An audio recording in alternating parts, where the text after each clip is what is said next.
Buenas tardes a todas y a todos los hermanos que se encuentran presentes en el Centro de Estudios Teosóficos Guadalajara, a todas y a todos aquellos hermanos que en estos momentos nos acompañan a través del Zoom y que posteriormente podrán visualizar esta videoconferencia a través de nuestro canal de Facebook y en nuestro canal de YouTube.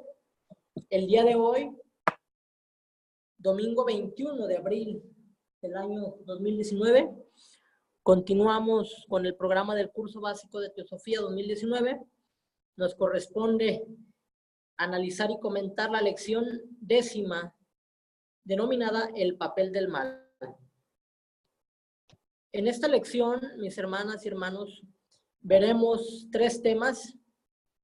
El primero de ellos, denominado La cuestión del mal, por John Algio. Él nos habla de este tema en la página 3 a 5 de este archivo. De la página 6 a 7, el tema La evolución y el bien contra el mal. En las páginas 8 a la 10, discernimiento y desarrollo personal. En la página 11 están las preguntas para consideración y en la página 12 las obras complementarias. Como ustedes saben, la mecánica de estudio consiste en que cada uno va a ir leyendo un tema y al concluir la lectura se concede el uso de la palabra por si alguno de los hermanos gusta comentar, expresar alguna duda, aclaración al respecto, con mucho gusto se puede hacer. Voy a dar inicio con la lectura del primer tema denominado La cuestión del mal y repito, se concederá el uso de la palabra al término de la lectura de cada tema. Dice así: la cuestión del mal. Como usamos nuestro pensamiento, hace surgir la pregunta de para qué lo usamos. Si para ayudar a los demás y a nosotros mismos o para otros propósitos.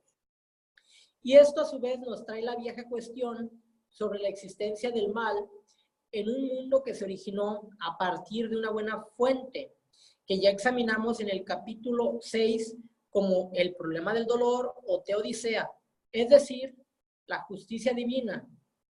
El problema, expresado en términos de la tradición occidental, es este: si Dios es a la vez toda bondad y todopoderoso, ¿por qué existe el mal en el mundo?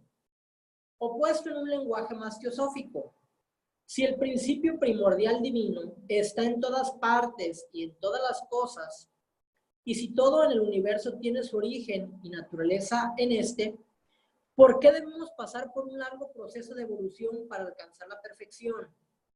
¿Por qué deberíamos experimentar limitaciones, dolor y males? ¿Por qué le suceden cosas malas a las buenas personas? Si se dice que cada uno de nosotros somos un microcosmos o un mundo en miniatura, un reflejo del perfecto macrocosmos o gran mundo. Seguramente cada uno, en alguna medida, ha reflexionado sobre la cuestión del significado del mal y la razón del dolor. Las religiones y filosofías han tratado el tema de diversas maneras. Algunas han postulado la existencia de una fuerza maligna absoluta, el demonio, igual a Dios. Otras han supuesto que el mundo es el resultado de un creador imperfecto y chapucero, y otras han negado que el mal exista verdaderamente. El enfoque teosófico a esta cuestión es bastante distinto. H.P. Blavatsky dijo que teníamos que mantener en mente 2 verdades. Primero, lo que llamamos malo, el dolor, el sufrimiento, el perjuicio, el egoísmo, la explotación, sí existe. Nadie puede negarlo. Pero ya también dijo que nada ni nadie es inherentemente malvado. No hay mal absoluto, sino solo mal relativo en el mundo. Un ejemplo puede ayudar. El egoísmo existe. A veces las personas actúan en lo que ellas consideran que es su propio interés, sin considerar el bienestar de nadie más.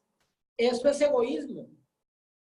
¿El egoísmo es bueno o malo? La respuesta es depende. Consideremos un niño. Un niño es egoísta. Demanda ser alimentado cuando está hambriento, sin importarle la comodidad o conveniencia de sus padres. sea que ellos estén durmiendo, cansados, ocupados o enfermos. ¿Es malo el egoísmo en el niño? Claro que no. Es normal y esencial para la supervivencia del infante. Pero si el niño crece y tiene 14 o 21 o 35 o 60 años y es todavía tan egoísta como cuando tenía 2 meses, entonces el egoísmo se transforma en algo malo porque es inapropiado. Puede ayudar que sustituyamos la palabra malo por incompleto o imperfecto.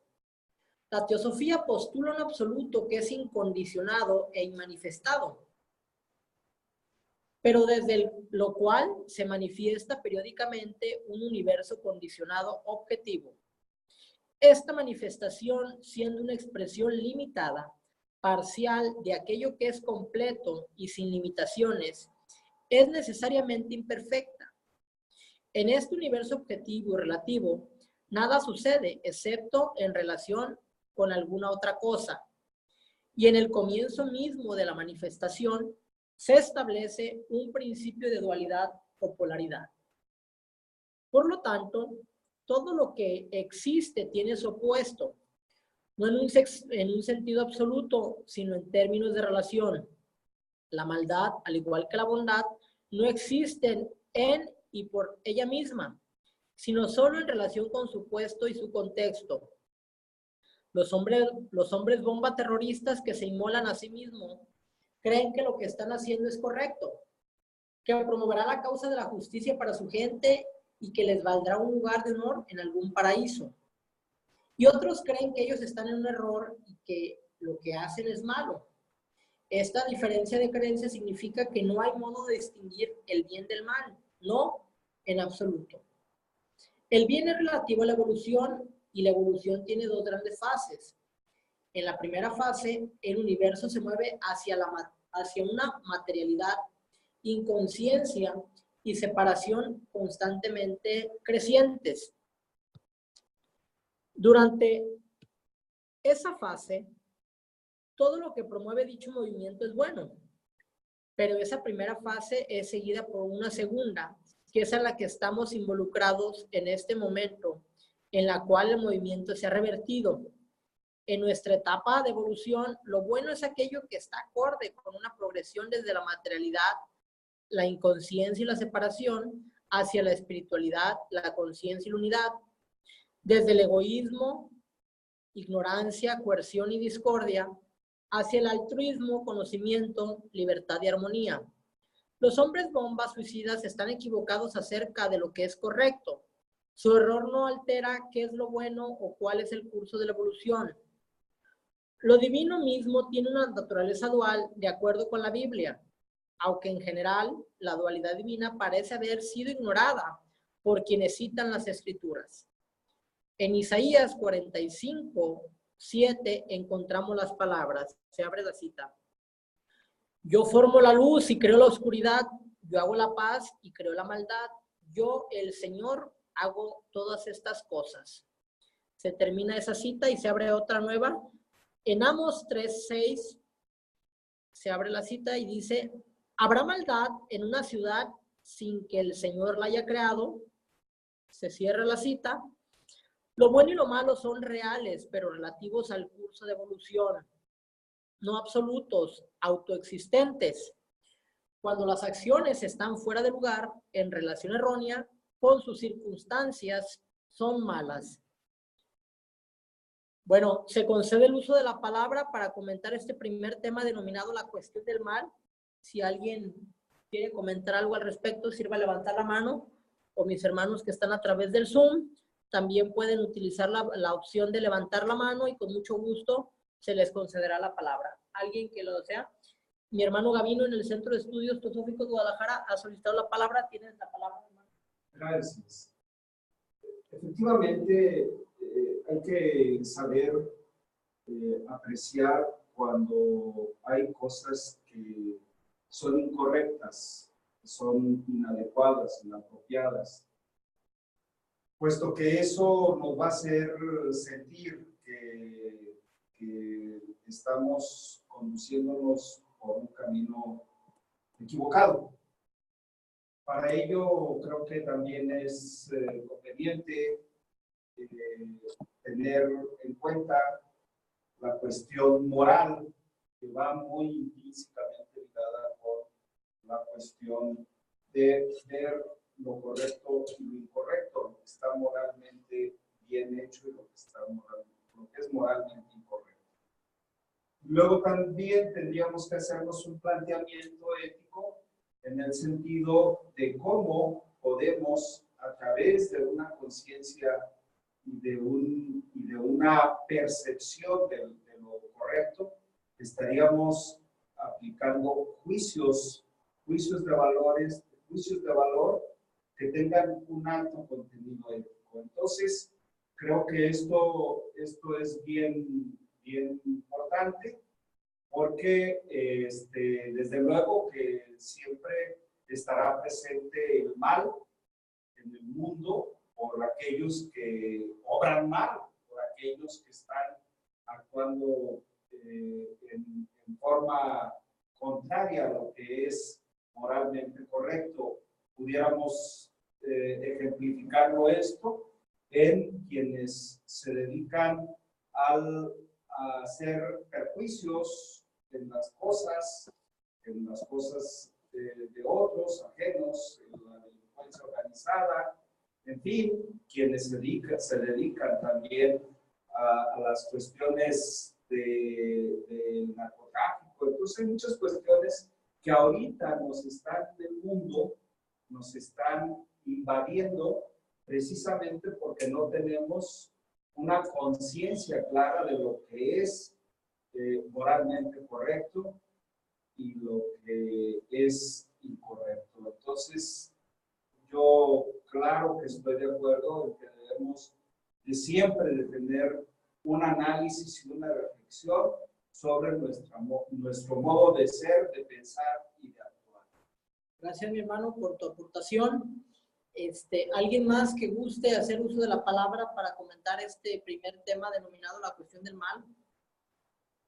Mis hermanas que están a través del Zoom, ¿tienen alguna aportación, alguna duda, comentario al respecto? Ninguna, Adelante. gracias. Gracias. Adelante, mi hermana Lidia. Tienes la palabra. Hola, buenas tardes. Bueno, yo nada más quería decir que con esto termino como de entender que entonces todo es relativo, todo, absolutamente todo. Depende de quién lo hace, cómo lo hace, cuándo lo hace, por qué lo hace, y a lo mejor cuando terminamos como de entender todo eso, antes de juzgar, pues a lo mejor terminamos considerando que ya no es mal, sino que pues a lo mejor fue una equivocación o lo que sea, ¿no? Pero no mal en sí, ¿no? O sea, que todo es relativo. Así es. Así es, Okay. dice un maestro, perdón que te interrumpa, Lidia, ¿vas a comentar algo más? No, está perfecto. Perdón, ¿sigues con la palabra, mi hermana? Una disculpa. No, gracias. Perdón por la interrupción, ¿eh? No. ¿No te despabilé la idea? No, para nada, no. Uh-huh. Ok, gracias. Sí, se dice que un maestro ha dicho que no existe el fracaso, que solo existe la pérdida del tiempo y que debemos de tener autocompasión de nosotros mismos y comprender que precisamente la práctica es lo que hace el maestro. O sea, sin duda se dice que en el pasado hemos tenido experiencias crueles, de dolor, de maldad, pero es un mal inconsciente, porque es un mal fruto de la inocencia, de la ignorancia, es un mal fruto de precisamente la impericia, falta del conocimiento de estas leyes eternas. Sin embargo, se dice que quien ya obra con conciencia, trabajando para esas fuerzas involutivas, estos hermanos denominados los hermanos de la fuerza oscura, los magos negros, las fuerzas del mal, la logia negra. Se dice que incluso los maestros tienen compasión hacia ellos y los llaman los hermanos descarriados. Ellos son nuestros hermanos que cumplen, dice, un propósito dentro de Logos, que también tiene que haber ese principio de equilibrio, de dualidad. Sin embargo, a esos hermanos algún momento, pues, ya cuando se excede, porque también se dice que más adelante lo vamos a ver, el bien exagerado se convierte en mal y el mal exagerado, pues, los extremos se toca, dijera Ernest Trismegisto. Entonces, tiene que existir un perfecto equilibrio, una perfecta armonía en el cosmos, tiene que existir esas fuerzas centrífugas, centrípetas, tiene que haber una perfecta armonía entre el espíritu y la materia, entre lo femenino y lo masculino. ¿Cuándo es cuando existe realmente el caos, la perturbación? Cuando uno de los dos aspectos quiere manifestarse totalmente sobre otro. Ahí es cuando viene el desequilibrio, la desestabilidad en todos los ámbitos. En el ámbito económico, en el ámbito de la salud, en el ámbito sexual, en el ámbito de las relaciones. Conservar o exacerbar siempre son los dos extremos. Querer, o sea, amarse a sí mismo no es malo, pero ya cuando solamente piensas en ti, pues ya se convierte en un egoísmo. Entregarte de todo a los demás y olvidarte de ti mismo, pues también estás en cierta manera despreocupando de la obligación que te corresponde respecto a tu propia evolución. Entonces, ahí es donde creo yo que ese axioma de la polaridad de Hermes valdría muy bien la pena sacar a reducirlo, que todo tiene su polaridad, todo tiene sus opuestos. Aquí precisamente a la luz de la teosofía se nos habla desde ese punto de vista que todo tiene su dualidad y que en relación a lo que dijéramos que es el mal, es simplemente un polo de lo mismo. Bueno, no quiero extenderme en esta intervención. Voy a concederte el uso de la palabra, mi hermano Gavino, para que nos des cuenta de este tema denominado evolución y el bien contra el mal. Efectivamente, y con mucho gusto, este tema de la evolución y el bien contra el mal reza lo siguiente. Para comprender la visión teosófica del mal, es necesario considerar nuevamente el concepto básico de la evolución. La evolución no es una serie de circunstancias fortuitas, sino un proceso dinámico, en progreso constante y en cuya esencia misma existe un propósito.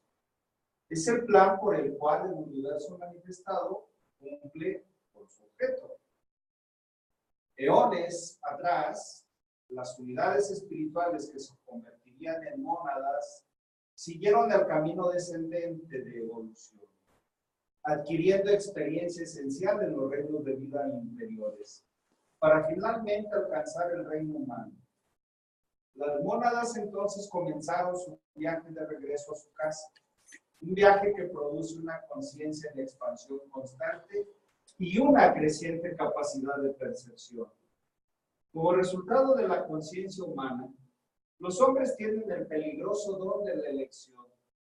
Tenemos la habilidad de formar juicios, de distinguir entre aquello que nos ayuda en el sendero de ascenso y aquello que nos impide progresar. Lo bueno es todo aquello que está en armonía con el propósito evolutivo, ayudando a avanzar en el peregrinaje. Y lo malo es cualquier cosa que trabaja en contra de este. Así, el mal es el uso erróneo de nuestras facultades, de la inteligencia y los poderes divinos inherentes en el ser humano. En las cartas de los Mahatmas, A.P. Sinet, número 88, encontramos la siguiente declaración.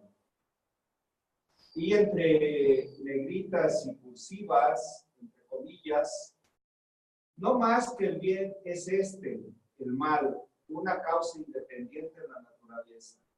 La naturaleza está desprovista de bondad o malicia. Ella sola sigue leyes inmutables. El verdadero mal proviene de la inteligencia humana y su origen recae completamente en el hombre razonador que se disocia de la naturaleza. El corresponsal agrega, el mal es la exageración del bien, la progenie del egoísmo y la ambición humana, y se cierra esta cita. Cualquier cosa que se lleva suficientemente hacia el extremo se convierte en su opuesto. La comida es esencial para nuestro bienestar físico, pero demasiada comida es glotonería. La religión es esencial para nuestro bienestar, pero como dogma se convierte en fanatismo e intolerancia. Tennyson habló sobre esto en su poema En Memoria. En cursivas y en negritas la cita.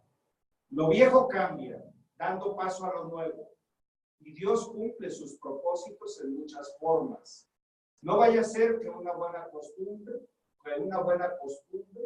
corrompa al mundo.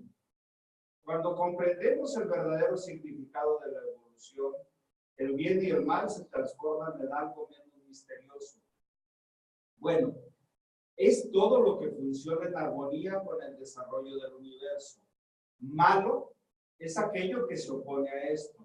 En las etapas tempranas de la evolución humana, la gratificación del deseo sigue siendo una fuerte herencia del reino animal, reforzada por la astucia de la mente. Sin embargo, encontrando que la gratificación irrestricta de los placeres inferiores no genera una satisfacción duradera, los seres humanos aprenden a no gratificarlos, sino a controlarlos o transmutarlos en formas superiores hasta que eventualmente su atracción cesa. Pero a través de todo ese proceso, por el esfuerzo mismo de vérselas con el deseo de cualquier nivel, los seres humanos desarrollan fuerzas y capacidades que ayudan en su progreso hacia la meta espiritual de la evolución. Muchas gracias, mi hermano Gavino. Pues se concede la palabra a todas las hermanas y hermanos que deseen intervenir en torno a este segundo tema denominado evolución y el bien contra el mal. Se concede la palabra a las hermanas y hermanos que desean uso de hacer de ella.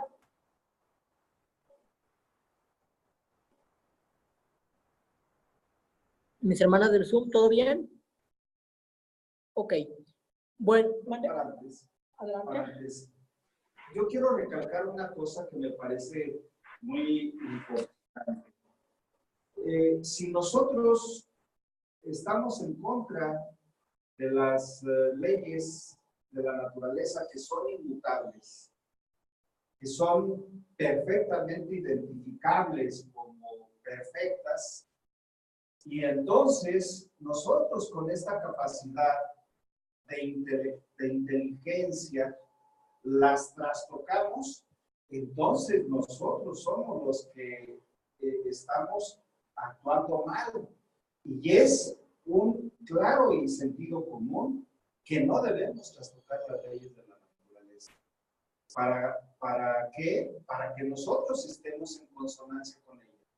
Por eso se habla del equilibrio, por eso se habla de que debemos de tener nosotros una perfecta identidad, un sentido de pertenencia, un sentido de pertinencia con la propia naturaleza.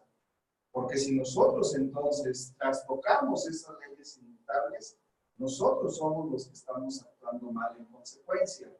Por lo tanto, creo que es muy importante que nosotros hagamos causa común con la propia naturaleza, cuidándola, amándola. Y si estamos cuidando a la naturaleza, si estamos amando a la naturaleza, a los pequeños elementales, todo lo que habita en este plano, en este planeta, en este universo, si lo estamos haciendo de esa manera, entonces también nos estamos amando nosotros mismos. Y nosotros entonces no nos estamos trastocando.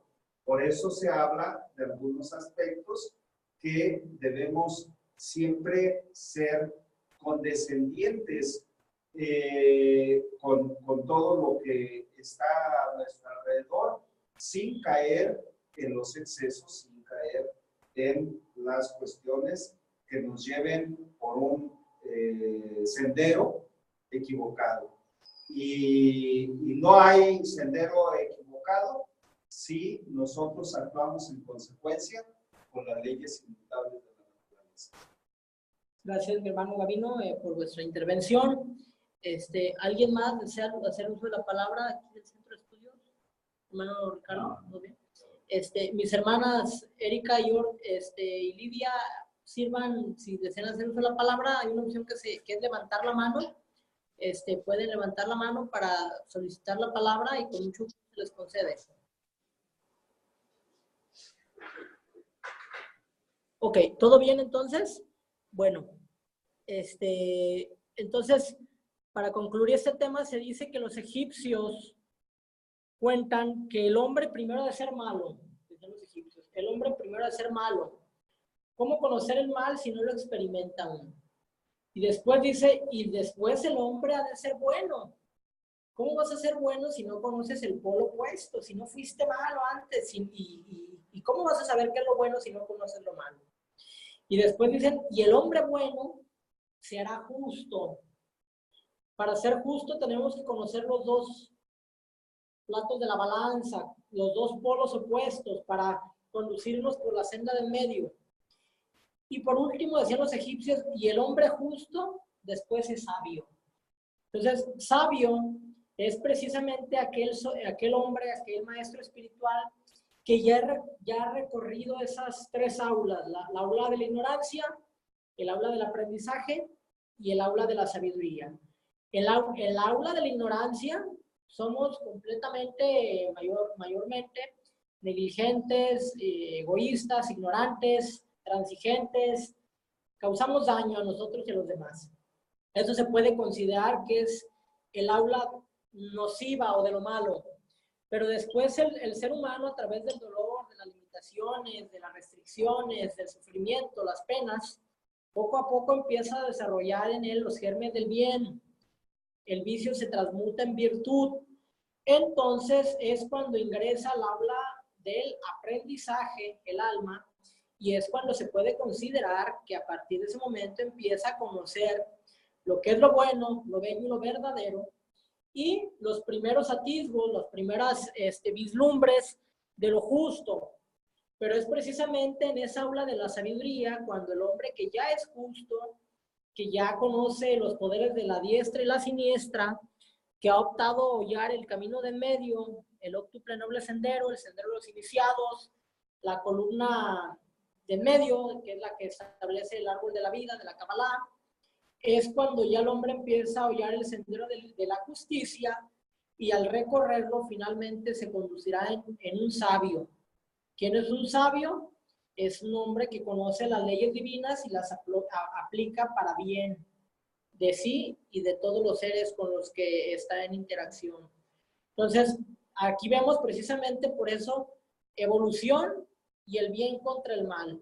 Entonces, estas sencillas palabras de los egipcios nos dan precisamente una clave de cómo es que el alma va evolucionando, conociendo esas facetas de la naturaleza, esas escuelas de oscuridad y de luz, de equilibrio y de sabiduría, es lo que van capacitando al individuo para nuevas aventuras en otros planetas, en otros sistemas solares.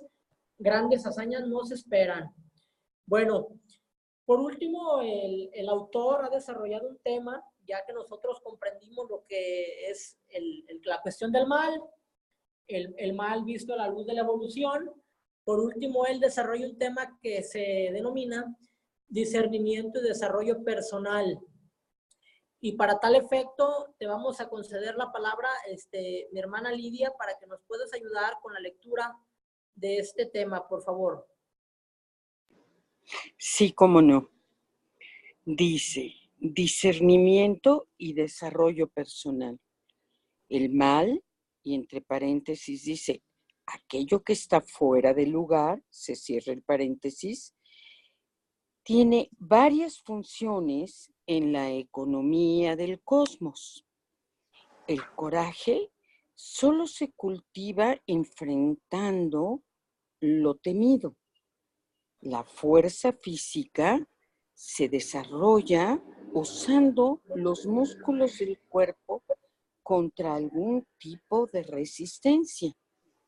De un modo similar, nuestro sentido moral se genera reconociendo y oponiéndose a lo malo.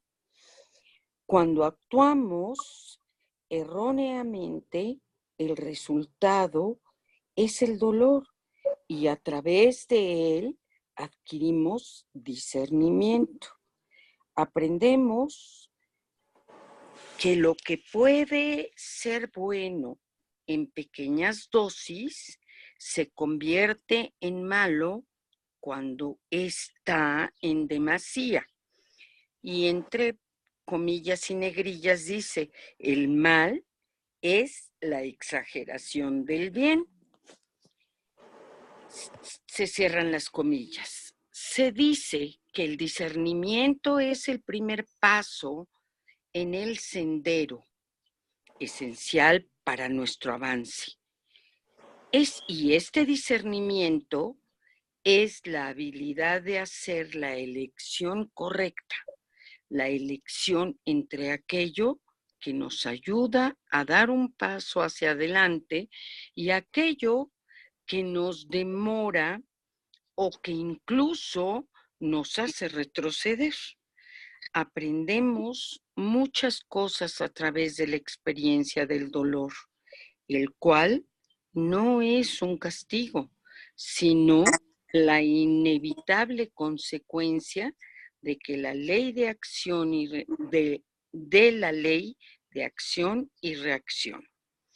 El dolor es un estímulo a la actividad. Nos induce a realizar un esfuerzo para eliminar su causa. Por lo tanto, es también purificador.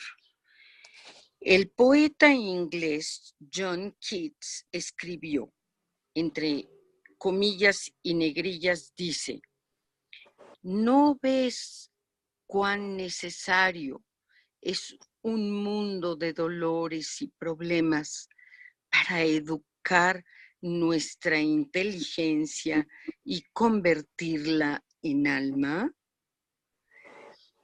El esfuerzo y lucha no deben ser abolidos, sino reconocidos como la raíz misma de la existencia en un mundo en evolución.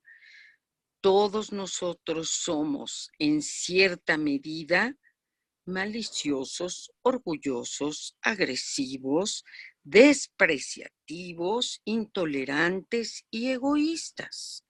Pero también somos generosos, humildes, amables, tolerantes e inegoístas. Nos esforzamos para identificarnos con el centro divino en nosotros, sin poder en esta vida lograrlo. Así, nuestro conflicto interno es interminable, pero esencial en tanto sean incompletos. En tanto seamos incompletos. Seamos incompletos.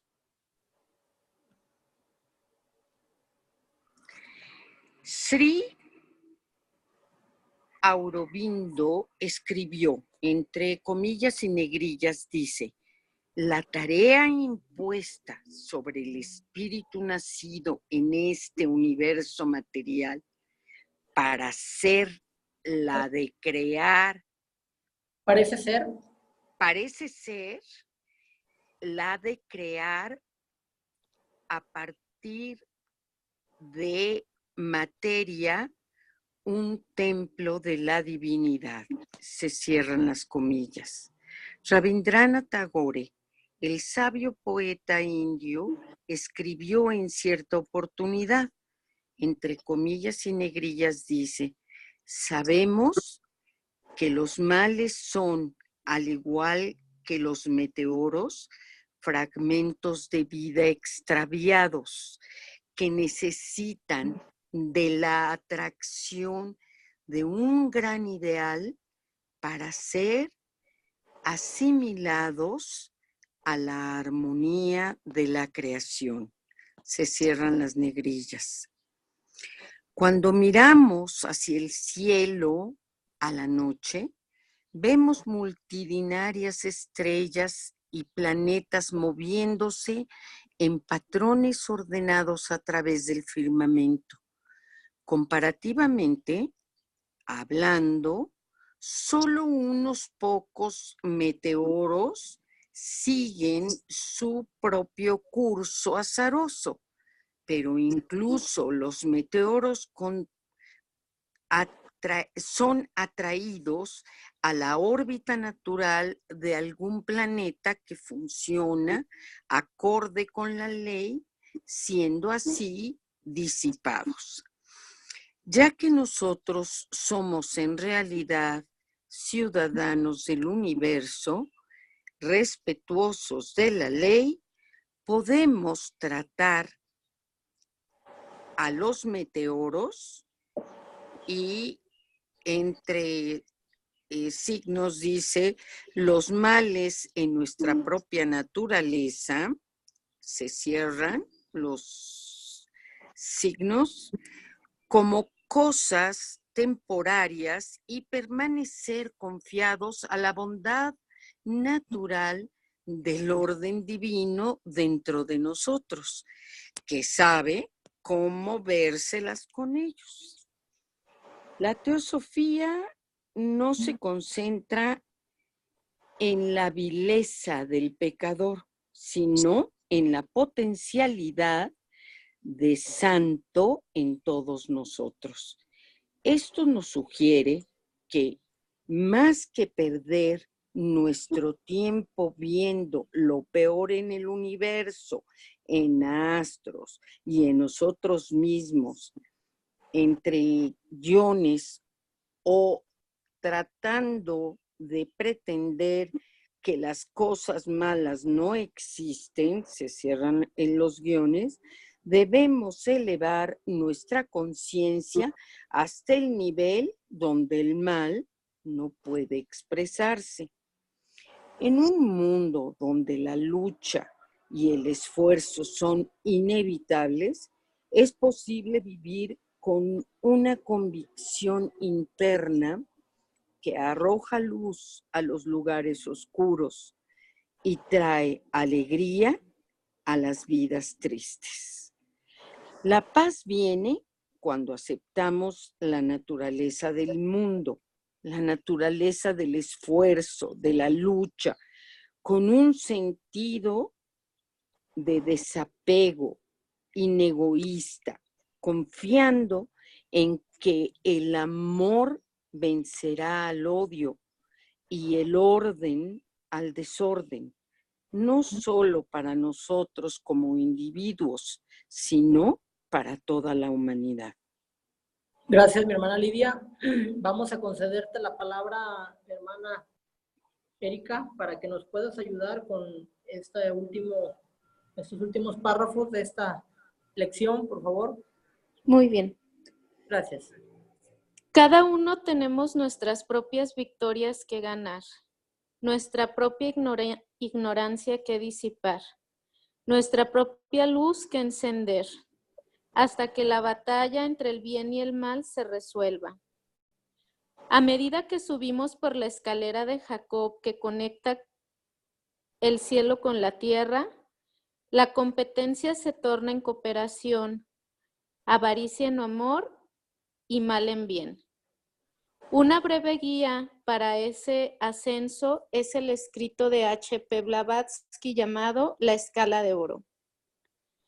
Contempla la verdad ante ti, vida limpia, mente abierta, corazón puro, intelecto ávido, percepción espiritual sin velos, afecto fraternal por el condiscípulo,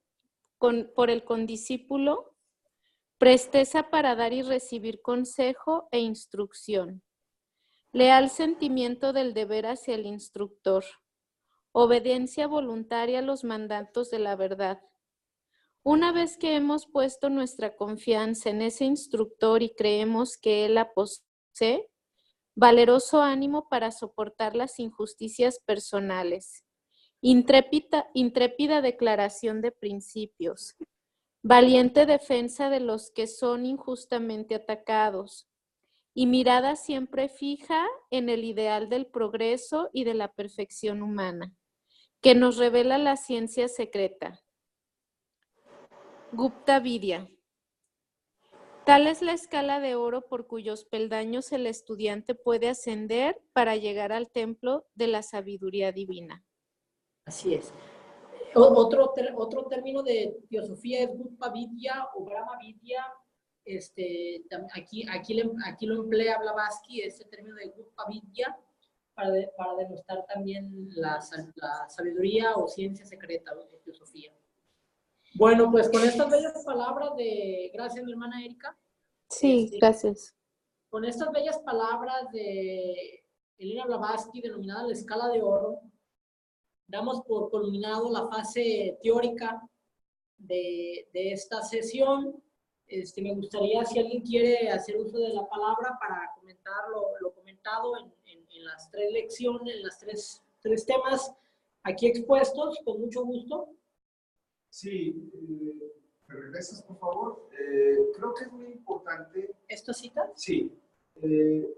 También creo que es muy importante que destaquemos que en la medida que nosotros estemos cultivando nuestro intelecto, acrecentando nuestros niveles de conciencia, fortaleciendo nuestras capacidades para asumir con mucha responsabilidad todas estas bellezas que la literatura teosófica nos provee, es en la medida de que nosotros podemos tener capacidad de discernimiento. Porque ese es el propósito de cada uno de nosotros cuando nos asumimos como seres intelectuales, seres conscientes, seres provistos de una capacidad que en los otros géneros, el género animal,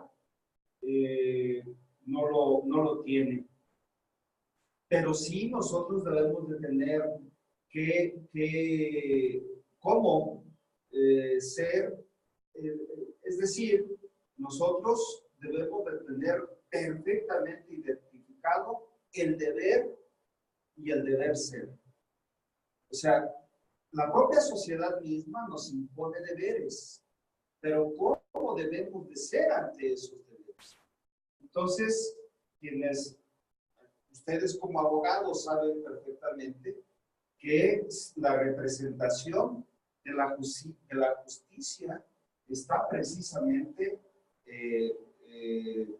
puesta por una balanza que precisamente en esa balanza nosotros tenemos que estar constantemente siempre ponderando cómo debemos de ser, cómo debemos de actuar, cómo debemos de tener mejor capacidad intelectiva para desarrollarnos mejor en este peregrinaje.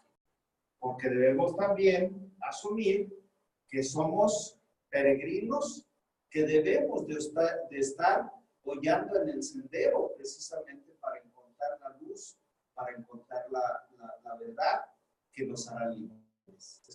Gracias, hermano Gavino. ¿Alguien más que guste compartir algo respecto de este último tema denominado discernimiento y desarrollo personal? Pues sirva a levantar la mano, mis hermanas del Zoom, si desean hacer uso de la palabra. Lidia, Erika, ¿desean aportar algo? No, gracias, Omar, muchas gracias. Yo no. Gracias. Mi hermana No, Erika. muchas gracias. Bueno, ok, bueno, pues las preguntas que deberán de responder aquellos que desean reforzar el conocimiento hoy expuesto, deberán de responder estas preguntas que se encuentran precisamente en la página 11. Y para tal efecto te vamos a conceder la palabra a mi hermano Gavino Berumen aquí en el Centro de Estudios para que nos des cuenta de cuáles son las preguntas que debe el estudiante de responder. Sí, con todo gusto. La primera, ¿en qué difiere del comportamiento del humano con respecto al bien y el mal y al mal? La número 2, da tu propio ejemplo de algo que es bueno en una etapa temprana de la evolución, pero que se torna malo luego. En la número 3, ¿cuál es el uso o propósito de la tentación y la adversidad? La pregunta número 4, ¿cuáles son los usos del dolor? Ilustra desde la experiencia personal si es posible. 5, ¿cuál debería ser nuestra actitud frente A, el mal en nuestras circunstancias o alrededores? B, el mal en otros. C, el mal en nosotros mismos. 6, ¿crees que las personas hacen deliberadamente lo que saben que está mal? 7, ¿de qué formas el vivir de acuerdo a los principios de la escala de oro nos ayuda a enfrentar la existencia del mal o las imperfecciones en el mundo, en otros y en nosotros mismos? Muchas gracias. Bueno, pues ustedes saben que cada lección contiene una serie de preguntas que aquellos que desean obtener el certificado del curso básico, pues deberán de responder. Las obras complementarias a esta lección es el libro denominado Introducción al Yoga de Annie Besant, muy interesante. Hay otro texto que se llama de Annie Besant que se llama La vida espiritual. También es un texto complementario.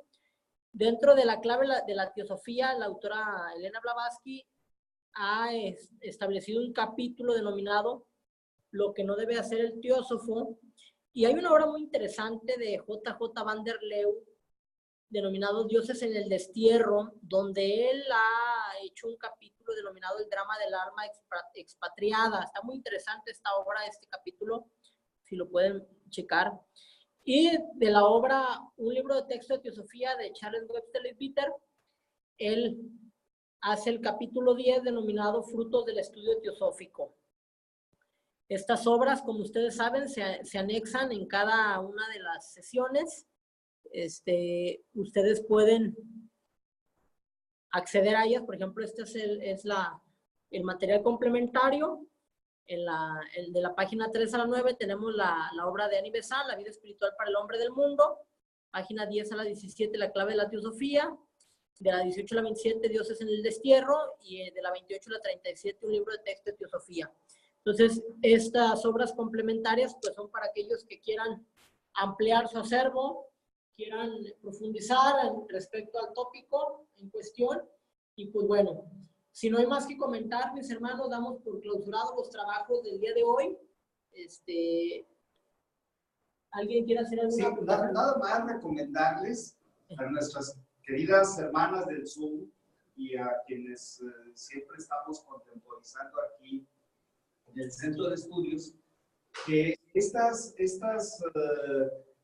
perlas que nosotros atisbamos en las obras complementarias no son de mucho problema en consultarlas, porque podemos ver una y otra y todas nos van dando luz para poder establecer un criterio común a estos preceptos teosóficos que estos hermanos y hermanas que nos han dado de esta riqueza nos permiten a nosotros tener una concepción más amplia de lo que es precisamente estas lecciones y que las podemos estar digiriendo con mucha facilidad.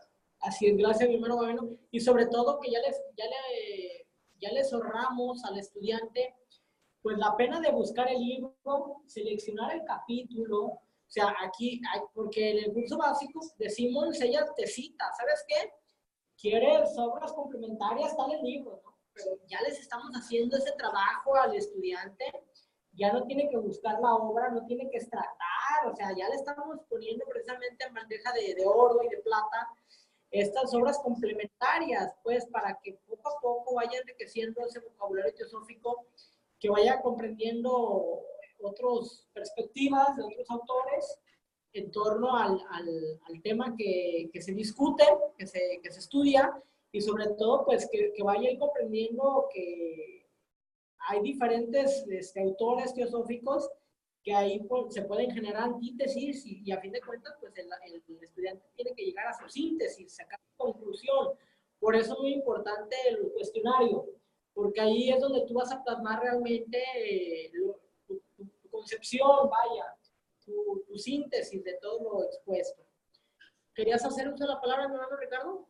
¿No? ¿Todo bien? Mis hermanas que están a través del Zoom, entonces, ¿queda satisfecho todas las dudas, comentarios al respecto? Sí, gracias por la recomendación. La tomo en cuenta. Ok, gracias. Ok, mi hermana Lidia, tienes la palabra. No, nada más quería dar las gracias y expresarles que sí considero eso. Estoy consciente del enorme trabajo que nos ahorra el tener a disposición estas obras y ya todo resumido, peladito y en la boca, se diría, ¿verdad? Y sí estoy consciente y mucho lo agradezco. Gracias, hermana. Bueno, pues si no hay más que comentar el día de hoy, damos por concluida nuestra sesión del día de hoy. Agradecemos a todas y todos los hermanos que nos han acompañado con estas intervenciones. Nos vemos la próxima semana. La próxima semana veremos la lección 11. Muy interesante la lección 11, ascenso y caída de las civilizaciones.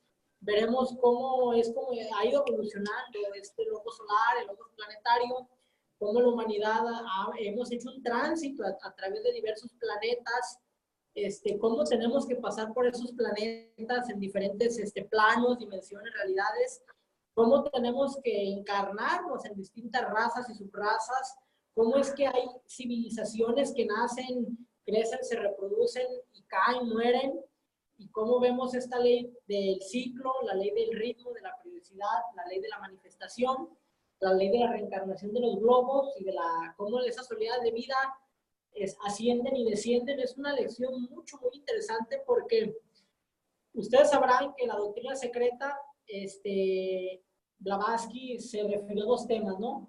La cosmogénesis y la antropogénesis, el origen del cosmos y el origen del hombre. Y en esta lección 11 hacemos una síntesis de la cosmogénesis y la antropogénesis. Entonces es una lección fascinante que a todos nos va a encantar y pues yo les sugiero que no se la pierdan. Nos vemos la próxima semana. Hasta pronto. Un abrazo. Gracias. Hasta luego. Buena tarde.